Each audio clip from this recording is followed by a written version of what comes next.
Hi, everybody. Welcome to the Jimmy Dore Show. We have a special guest with us. It's Tulsi Gabbard of the U.S. She's the U.S. representative of Hawaii's 2nd District, a position she's had since 2013. She's a veteran, a public servant, and a progressive leader who's not afraid to stand up to the establishment. Please welcome to the show. It's Tulsi Gabbard. Hi. Aloha, Jimmy. Well, wonderful to see you. Thanks for having me here. My pleasure. Thanks for making the trip to Pasadena all the way from Hawaii. That's a long commute.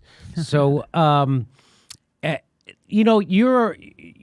you first became in everybody's consciousness when you decided to resign from the DNC. Mm-hmm. Now, can you just briefly tell me about what you were thinking when you did that and what are the consequences?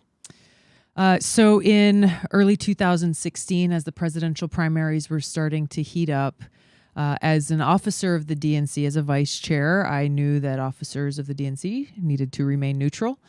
And so I fully expected to kind of stand on the sidelines of the election and not make any endorsements. But as the race continued, I think it was after the first debate and some of the news coverage, I saw that almost no coverage or attention was being paid to the vast differences between the two major candidates, Hillary Clinton and Bernie Sanders, and their very different foreign policies.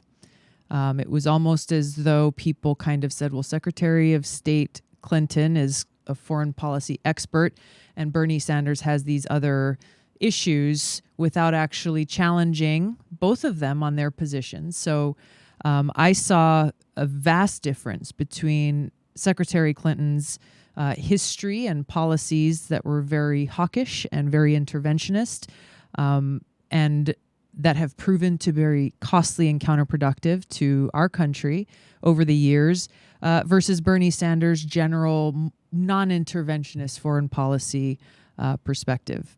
So that's really what drove me to resign as vice chair of the DNC, because I felt that as a soldier and a veteran, there was no way that I could stand on the sidelines during this really important race and not bring voice to those differences and speak on behalf of my brothers and sisters who had served and who understand firsthand the cost of war, how important this job is as commander-in-chief, and how critical it is that we examine what kind of judgment would these candidates have as commander-in-chief, and what is their policies, and where have those policies gotten us? And that's exactly what I did. So I resigned and joined Bernie Sanders on the campaign trail and spoke at just about every rally that I went and attended, and had a chance to really bring light to those contrasts, to those differences, specifically on the interventionist policies of Hillary Clinton versus Bernie Sanders' non-interventionist policies.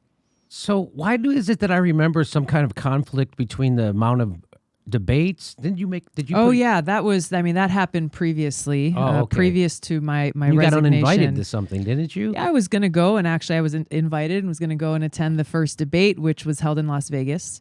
And, I think tickets were bought and plans were made and so on and so forth.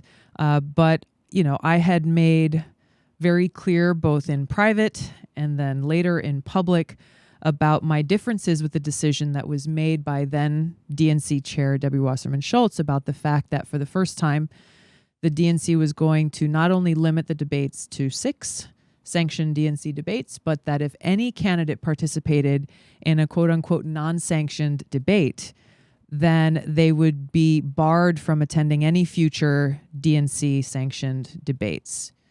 To me, that just defied the very principles of inclusion and engagement and democracy that we were trying to push.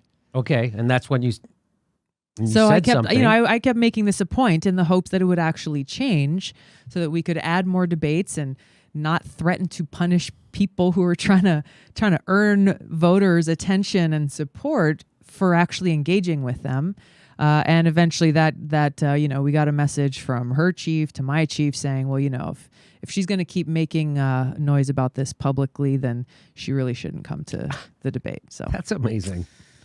That's awesome. And then she had to resign from the DNC, correct? Because the WikiLeaks revealed that she was not neutral. I think it was like the day before the convention or something. Yeah, and of course she was punished with a better position inside Hillary Clinton's campaign. Thanks for watching. Please make sure you're subscribed. Even if you think you are, you're probably not. It only takes a second to check, and then you have to ring that bell so they send you a notification when we drop a new video. Otherwise, they won't tell you when we drop new videos. And if you like our show, please help support it. Become a patron. We give you hours of bonus material every week, and we give a live stream. We do a live stream every Saturday at 2 p.m. Pacific time when you could ask us questions and we answer them back. Thanks for your support.